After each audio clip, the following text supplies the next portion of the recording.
This is Money Moves on VSiN, the Sports Betting Network.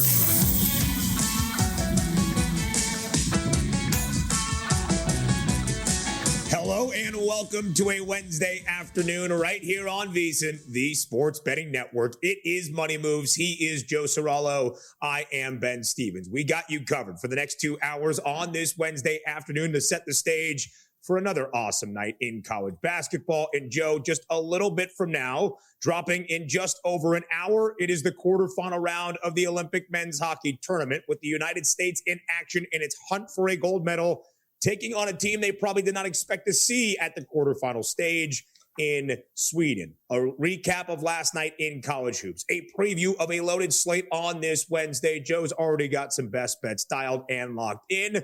And of course, as spring training games begin this weekend, we continue our early season preview of 2026 in Major League Baseball. Joe, very glad to be with you here on this Wednesday on Money Moves.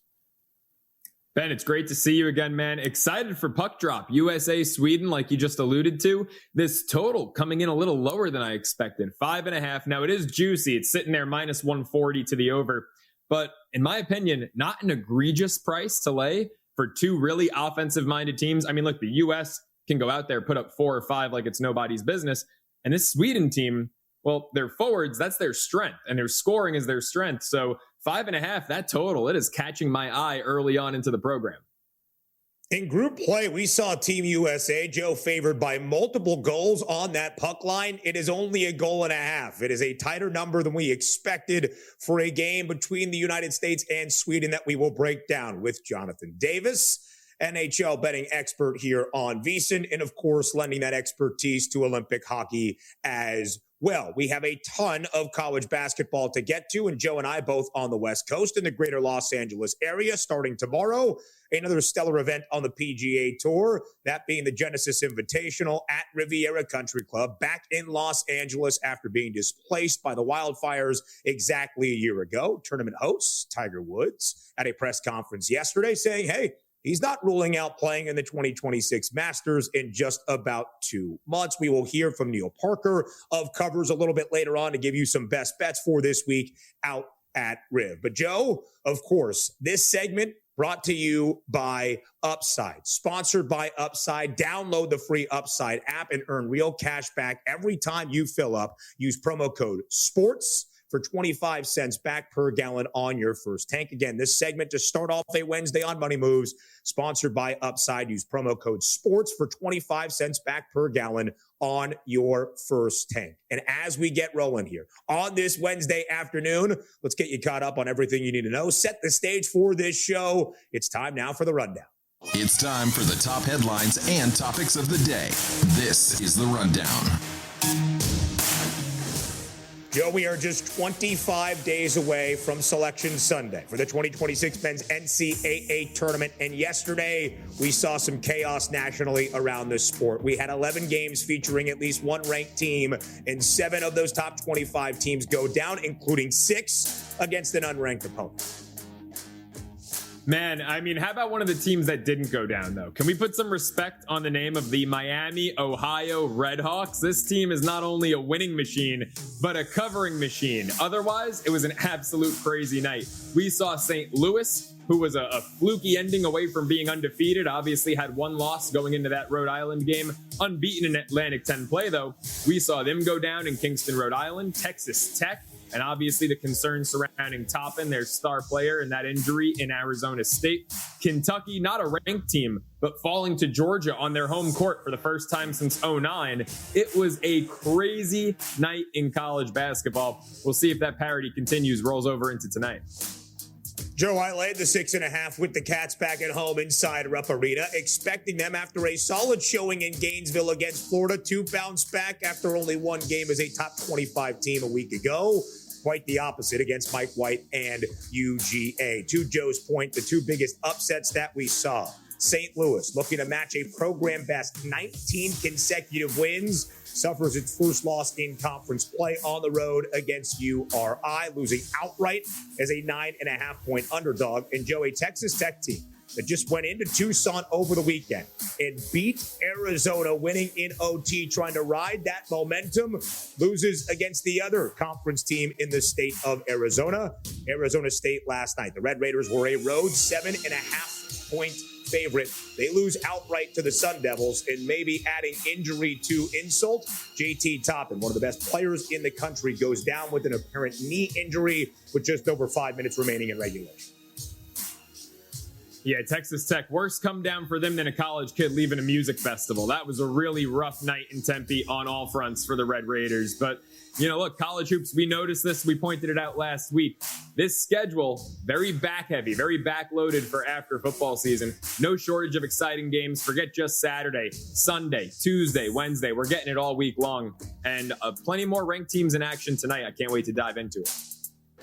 11 more in 59 D1 men's college basketball games on this Wednesday night. 7 top 25 teams lose yesterday. 6 to unranked foes, continuing one of the strongest trends perhaps in all of wagering. When you have an unranked home favorite against the ranked side, there is a reason. NC State blows out North Carolina, easily covering as a 7.5 point favorite in Big Ten play. Both Ohio State and Iowa, some much needed signature victories to the resume. Both the Hawks and the Bucks closing as slight favorites against Nebraska and Wisconsin. Plenty more around college basketball in just a little bit, but just about an hour from now, Team USA, it's winner go home time over in Milan. Quarterfinal matchup against a team in Sweden that was disappointing, Joe, in group play, but is the 7 of 8 seeds entering this quarterfinal round in a very difficult test for the Americans if they want to continue that journey for a gold medal at the Winter Olympics.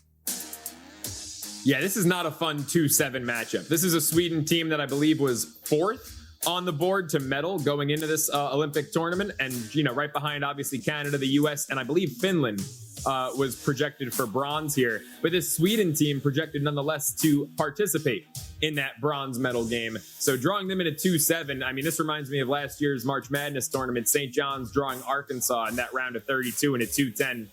Not an opponent you want to see this early. Look, iron sharpens iron, so maybe it makes the U.S. better later on as they approach the semis and the championship, or rather the gold medal round. But that's, of course, only if they can get there and get past the Sweden team. Like I said, 2 high-powered offenses. I expect goals for each side in this one. Wouldn't be opposed to laying 1.5 with the U.S. minus 108. Not a bad price at all. Also, that over 5.5 minus 140. Like I said a few minutes ago, juicier than I like, but I still think a good play. Jonathan Davis, who's coming on later on, he told us the other day he expected a matchup between the U.S. and Sweden to have a total of 6.5, maybe 7.5, 5.5. We might be getting a gift. Jonathan Davis will join us a little bit later to get you ready for that matchup at 2:30 p.m. Eastern time, and he'll make sure he breaks down every component of Team USA against Team Sweden. Joe and I were live last week for the United States opener in the Olympic hockey tournament against Latvia. The United States closed as a 3.5 goal puck line favorite. Only a goal and a half on the puck line today, around minus 275 in terms of that money line number in favor of the U.S. We have seen 2 quarterfinals go final over in Milan. Slovakia beating up on Germany 6-2. In Canada, in a test against the Czech Republic, tied into the final 2 minutes of the third period to the gold medal favorites. The Canadians prevail with a late goal to knock off the Czech Republic, winning 4-3. Finland trails right now in the third period to Switzerland, 2-0. And as we share, the college basketball continues from a Tuesday night to a marquee Wednesday night full of incredible matchups around the sport, including 2 top 25 tilts, Joe. In Tuscaloosa, it is number 25 Alabama hosting number 20 Arkansas. The Tide might be the lower of the 2 ranked sides, but a 4.5 point home favorite in a big matchup in the Big 12. Arizona tries to stop its 2-game slide as they welcome number 23 BYU to Tucson. Yeah, you mentioned that Alabama-Arkansas game. All eyes on that for me.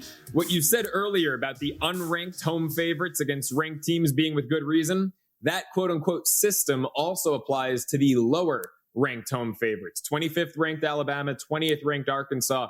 4.5, though, does feel like more of a sizable number than it should be. These 2 teams are both incredibly effective offensively, but in such different ways. You've got Arkansas that's as efficient as any team in the nation from 2, and then Alabama that's all about volume and chucking up threes. We'll break that game more. We'll break that game down more as the program continues, but that's the game of the night to me. Arkansas, Alabama, 2 great coaches. I think the Razorbacks have the edge with Coach Cal over Nate Oates, but I can't wait for that one.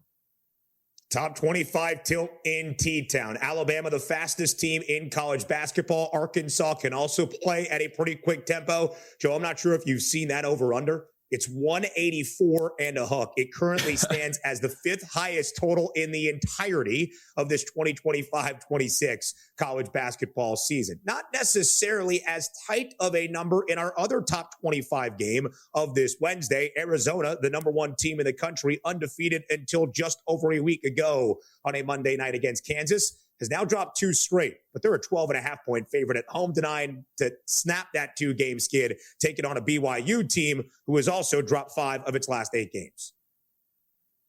Yeah, these Cougars are just a completely different team on the road. You know, when they're in Provo, they've got that ridiculous home court advantage. When they leave, different story. They, I believe it was Super Bowl week. They had that game in Stillwater at Oklahoma State, and they were mild favorites, maybe 5.5, 6.5 point favorites. They lost it outright. That told me a lot about this Cougars team when they leave the state of Utah. So big number. I'm not exactly chomping at the bits to lay here, but I do think Arizona gets back in the win column. BYU started 15-1, even better than that, 16-1, has now dropped 5 of its last 8 games. And in this 8-game stretch, allowing nearly 87 points per game. Arizona has been a double-digit favorite 6 times in Big 12 play, 5-1 against the number. He's Joe Serralo. I am Ben Stevens. A Wednesday afternoon on Money Moves continues up next with more college basketball on VSiN.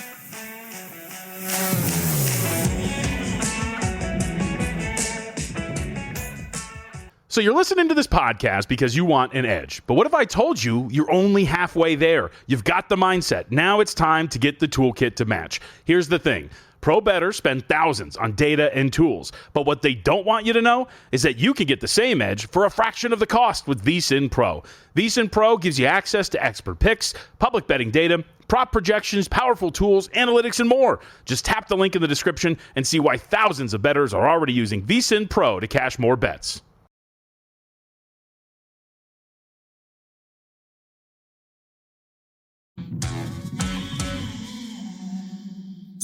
You're watching Money Moves here on VSiN, the Sports Betting Network.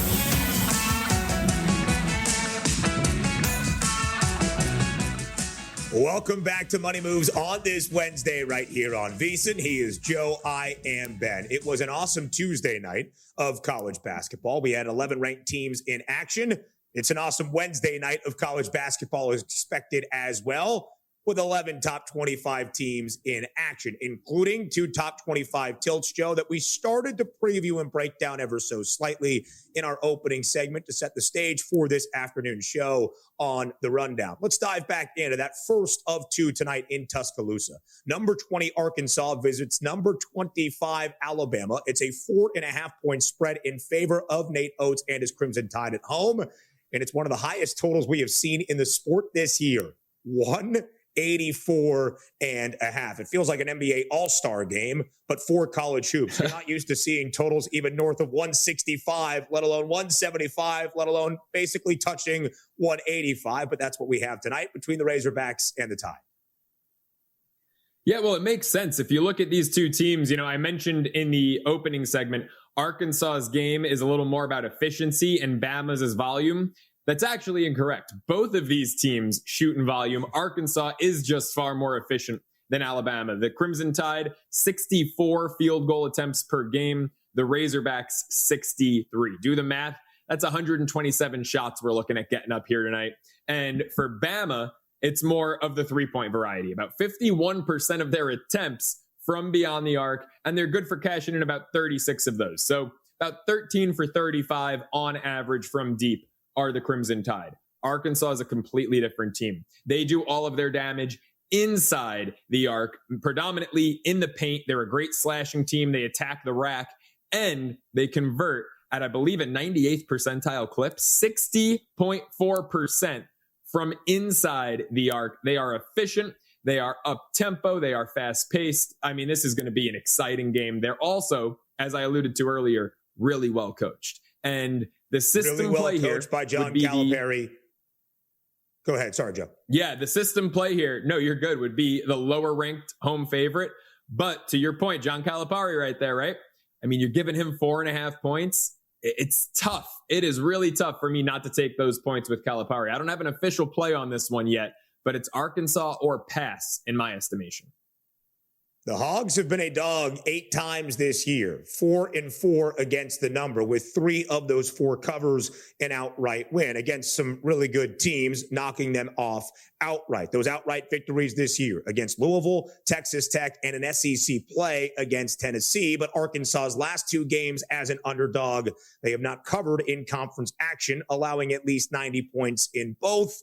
That is the recipe for Alabama, the fastest team in the country, winners of 4 straight, and in all 4 of those games, scoring at least 89 points. The tempo and the offense, to Joe's point, is why we see a total at 184 and a hook. It is currently slated to be the 5th highest over-under in the entirety of this college basketball season. And now we're midway through February. The number 4 team in the nation now, who last week was the number 1 team and had been atop the country in the polls for quite some time, Arizona, who started 23-0, Joe, and now has dropped 2 consecutive games. Surprisingly so on Saturday at home in Tucson against Texas Tech, booked as a 9.5-point favorite. I thought it was a perfect bounce back spot for the Cats. They lose outright in overtime to Texas Tech. How do you see Arizona approaching its top 25 tilt tonight? Also back in Tucson against number 23 BYU as a 12.5-point home favorite.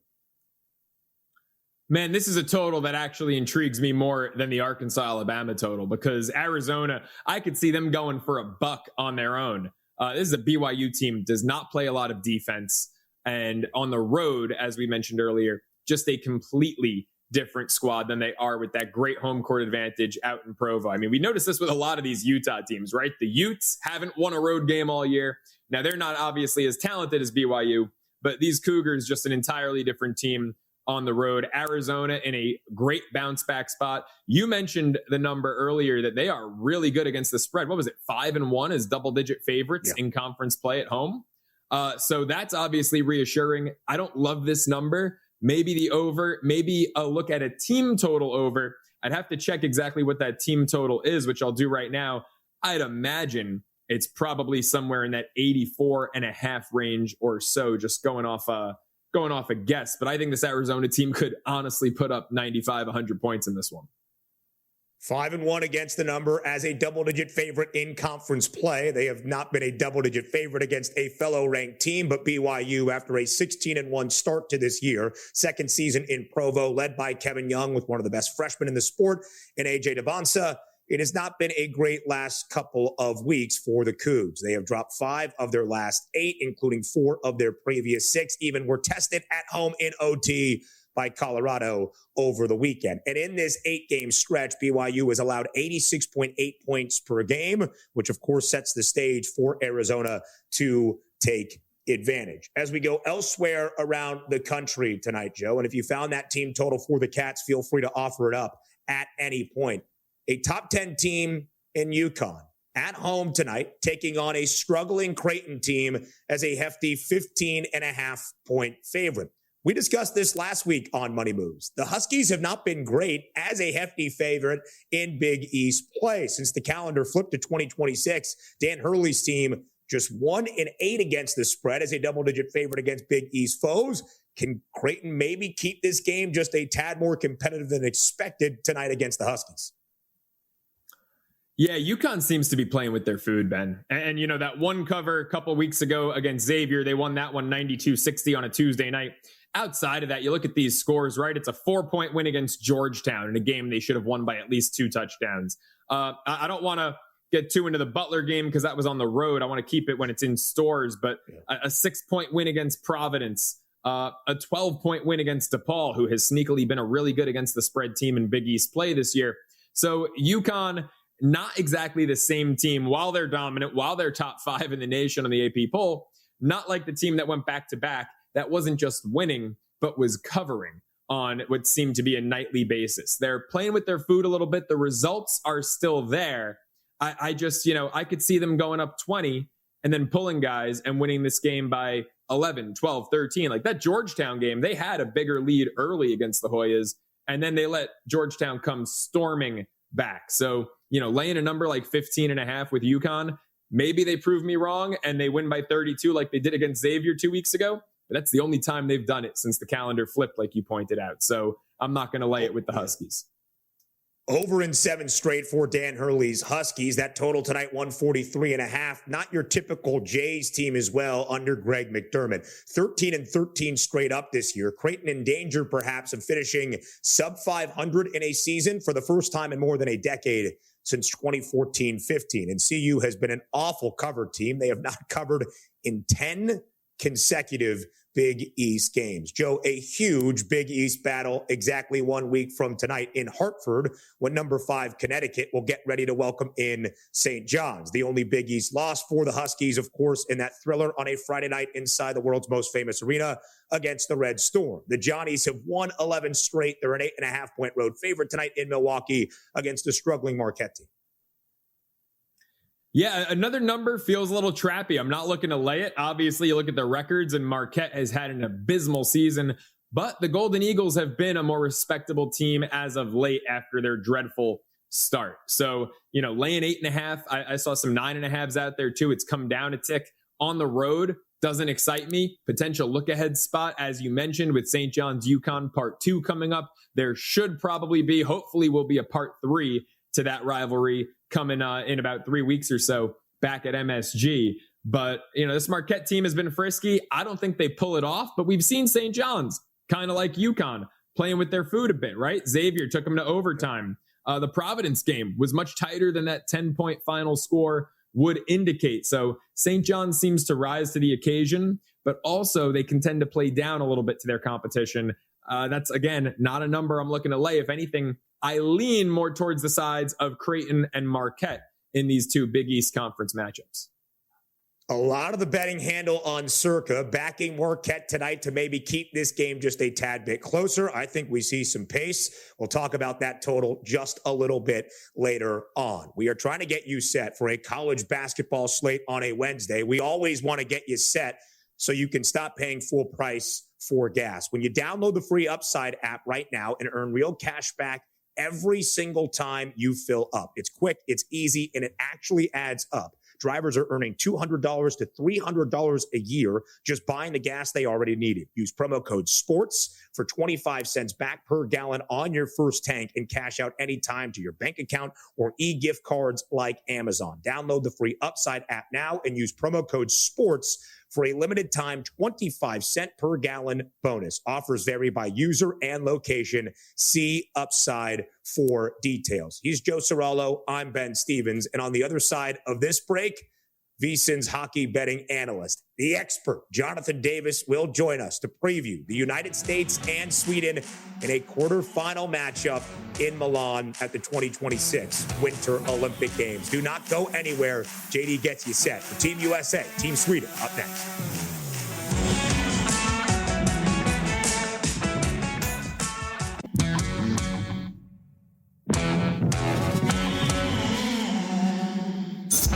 Watching Money Moves here on VSiN, the Sports Betting Network.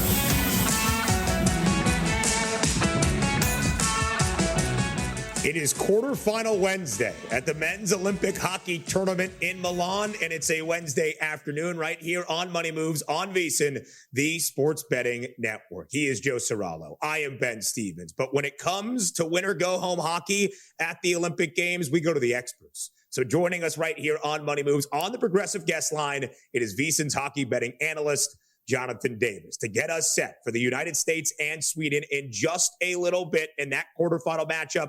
But JD, before we even get there, let's dive right in. The gold medal favorites the entirety of the tournament. And entering this quarterfinal Wednesday, the Canadians, who in overtime, courtesy of Mitch Marner, survived to knock off the Czech Republic and advance to the semifinal round 4-3, that OT winner. JD, it was quite a surprising Wednesday already over in Italy. What did you make of the matchup between Canada and the Czech Republic? Yeah, I mean, look, I almost look like a big dummy with Canada on the verge of elimination, and it was definitely, squeaky bum time, as we like to say.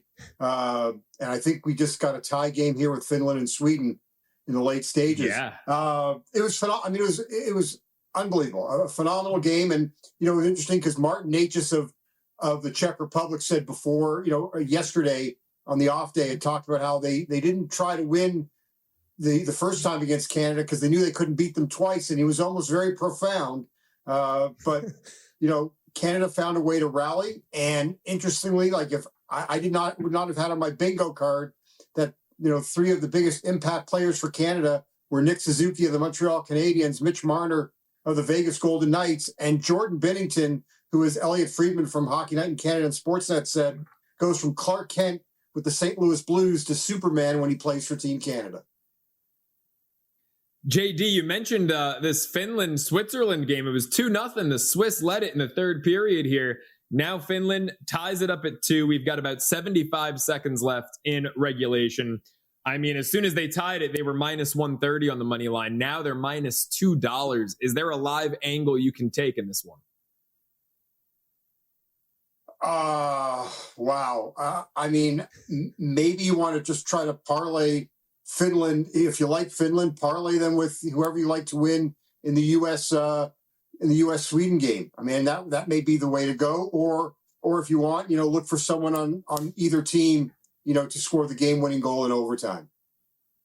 Currently minus 186 with just over a minute left in regulation. The Swiss, who are the underdogs, held that 2-goal advantage entering the third period. Now it seems like we might get our second consecutive quarterfinal game entering an extra session. Jonathan Davis, VSiN's hockey betting analyst, joining us here on the Progressive Guest Line. At West Coast Hockey is the handle on Twitter or X, whatever you call it. JD, on Saturday afternoon, you joined Femi and myself on Live Bet Saturday, and you mentioned how the bracket was playing out. The United States better be very cautious if they draw Sweden in a quarterfinal matchup. Well, in just about 30 minutes, that's exactly what the United States has in store over in Milan. Team USA, Team Sweden. It's only minus 278 on the money line in favor of the Americans. What is it about the Swedes that provides such a tough test for Team USA today?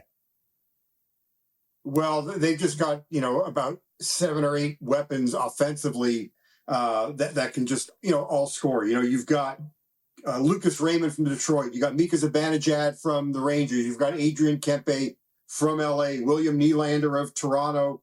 And then there's Gabriel Landeskog, the captain and the veteran of Team Sweden. Guys, he's got 12 goals in 15 career games against USA goalie Connor Hellebuck. And from a prop standpoint, wow, I got him at plus 625 for a goal today. That value to me is off the charts, and it's definitely worth a play. I mean, that's phenomenal value. You talk about goal scoring. How about the total here, JD? When you had alluded to this matchup about a week ago, you said you thought the total would be around 6.5, maybe even 7.5. You highlighted the strong forward play for the Swedes. I mean, we're looking at 5.5. It's heavily juiced, about minus 140, but is that an over you would consider taking? Yeah, I did. I played the 5.5 at minus 140. Because even if you play 6, I think it's still about minus 118. I would rather just play the 5.5 and hope that we get to 6 and I don't have to worry about 7. So for me, yeah, I think the over for me is still has value even with the high price. Confirmed, by the way, in our third of 4 quarterfinals today at the Winter Olympic Games, Switzerland and Finland into OT, tied it 2-2. The Swiss had a 2-0 lead entering the third period. A couple of late flurries from that Finland side has now made this an overtime game in the quarterfinals. JD, back to the Americans and the Swedens today in our fourth and final quarterfinal matchup in the Olympic men's hockey tournament. You mentioned a couple of prices there for Sweden to hit the back of the net. If you were going to play some goal scoring props for Team USA, which guys do you highlight? Yeah, I would look to Jack Hughes from the New Jersey Devils. You can get him at about plus 450. I think he's been, one of USA's top 2 or 3 players, along with Brady Tkachuk of the Ottawa Senators. Matt Boldy from the Minnesota Wild at plus 325. presents tremendous value, plays on the top line. I mean, it's hard. It's really hard because, all these guys are being priced, many of them being priced around that 250 range just because there are so many weapons. But for me, I'll go with Hughes because, like I said, I like the way he has played so far in this tournament. I think he's been very dynamic, and Boldy just being such a natural goal scorer. Those are my two favorites on the U.S. side. I would also take Matthew Tkachuk for an assist. You can get it about minus 115. I think Tkachuk's got 5 assists in the tournament. So that, to me, also has some good value for Team USA. JD, Sweden's put up between 35 and 60 shots on net in all 3 of their qualifying round matches. Obviously, the competition is different, right? 59 shots against Italy. They're going up against a much different U.S. team here. But Hellebuck, over 24.5 saves. Is there any intrigue there? I mean, do you think if the Swedes get 30 shots off, which would be their lowest mark thus far in the tournament, that he can get there on that prop? I would actually look to playing both teams to go over their shots on goal prop as opposed to playing the saves prop. I think Bet Rivers offers that. I'm not sure how many other books offer team shots on goal, maybe FanDuel as well. But I've tended to gone that direction and not worrying about the goalie having a great game, and turning away, 32 of 34 shots. If you can get that shots on goal prop, that to me, I think presents better value. VSiN hockey analyst Jonathan Davis joining us here on this Wednesday on Money Moves on the Progressive guest line. JD, we have seen the odds for the gold medal throughout this Olympic hockey tournament favor the Canadians. After they beat the Czech Republic in OT, I saw it quickly flashed on DraftKings with Team Canada still around a minus 200 favorite to win that gold. Despite the overtime test today in the quarterfinal matchup, do you still consider the Canadians as the heavy betting favorite to win gold in Milan? Yeah, I do. I mean, I would want to play them at minus 200. And, a couple of concerns would be, one, the health of Sidney Crosby, who left the game today. Don't know if he'll be back. Nathan McKinnon seems to be battling something. But the one thing that, one of the other positives for Canada, other than winning the game today, most important thing is that they were finally tested. And so now, as they head into the silver medal game on what is it, Friday? I've lost track of days. Saturday or Friday, whatever day we're at. They all blend the same to me. Another day that ends in Y. I think they're going to be better prepared. But yeah, minus 200. No, I don't see the value there, but I do think they're still the best team in this tournament.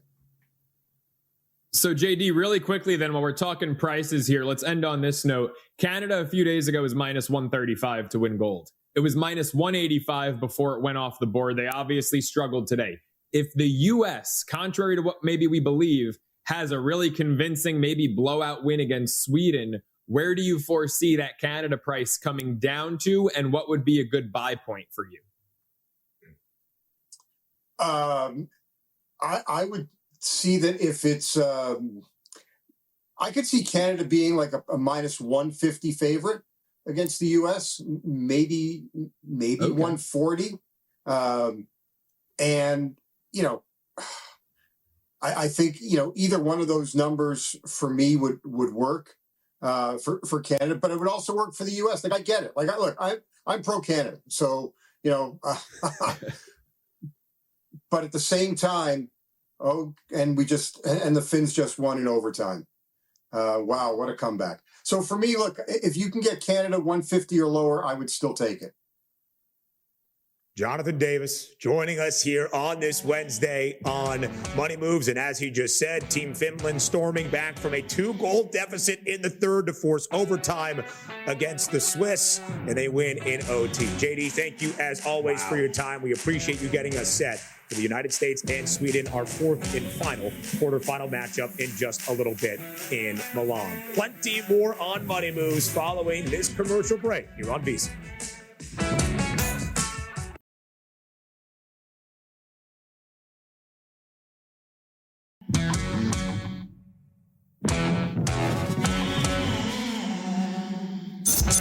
Team Money Moves here on VSiN, the Sports Betting Network.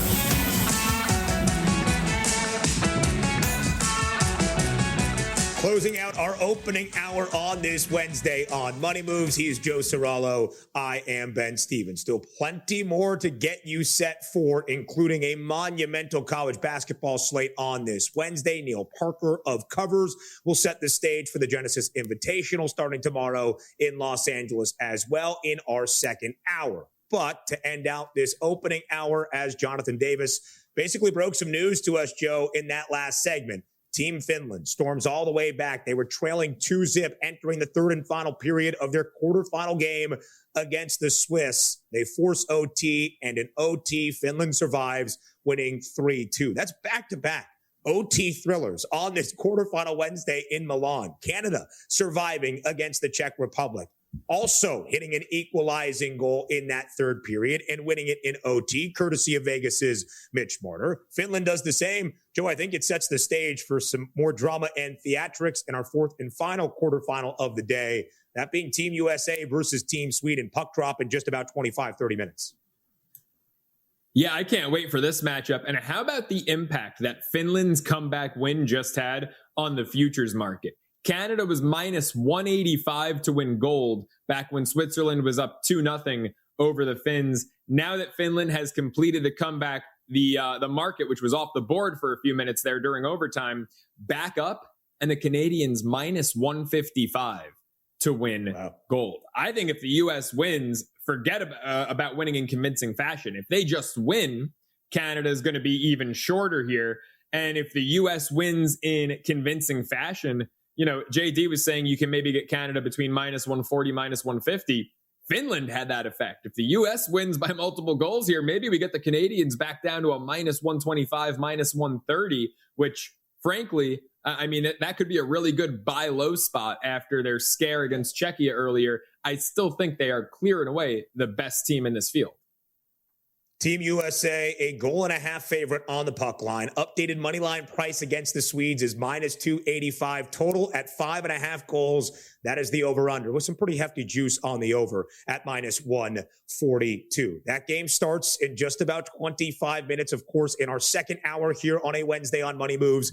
Joe and myself will bring you updates throughout the entirety of it. Maybe a couple of live wagering opportunities like it's a live bet Wednesday here on VSiN. But Joe, yesterday, officially, all 30 Major League Baseball clubs reporting for spring training in full. And we had the MLB betting guide drop on VSiN as well. We'll talk to you about the special offer and all that guide contains at the end of this segment. But it feels like we are starting to get closer and closer to baseball. Spring training games beginning this weekend, just over a month away from opening day in MLB. So let's look at the 2026 Major League Baseball campaign with a few of our bets that we have already wagered here early in spring training. Joe, I go to you first. When you look at all the futures that you have already placed or those that you have your eye on, if I were to ask for a favorite or perhaps a best bet for MLB entering 2026, what would that be?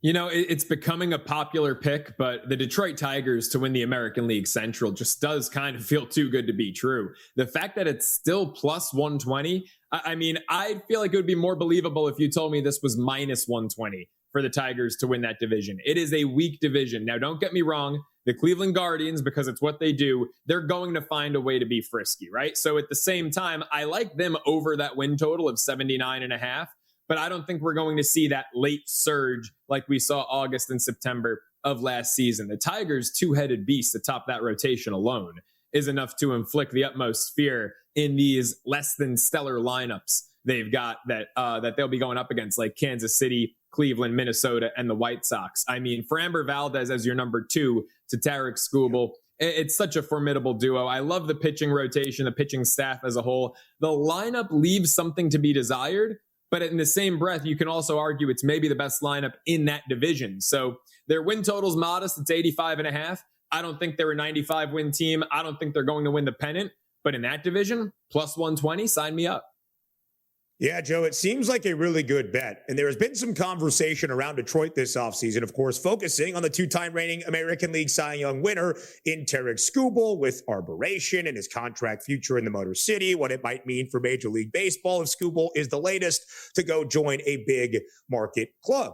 But that's a future conversation. In 2026, the best ace in the sport is still pitching for the Tigers in that top spot. And the addition of Framber Valdez only solidifies a rotation that now has Justin Verlander. He is nowhere the Justin Verlander the first time he was pitching for Detroit, but still can eat up some innings. Jack Flaherty, to name a few. To me, the Tigers are the best team in the American League Central, and it's not all that close. I do think Detroit has some value around a 25-1 price, perhaps, to make a run to that American League pennant and maybe represent the AL in a World Series. You are looking at another American League team in terms of some World Series value. Where might that be?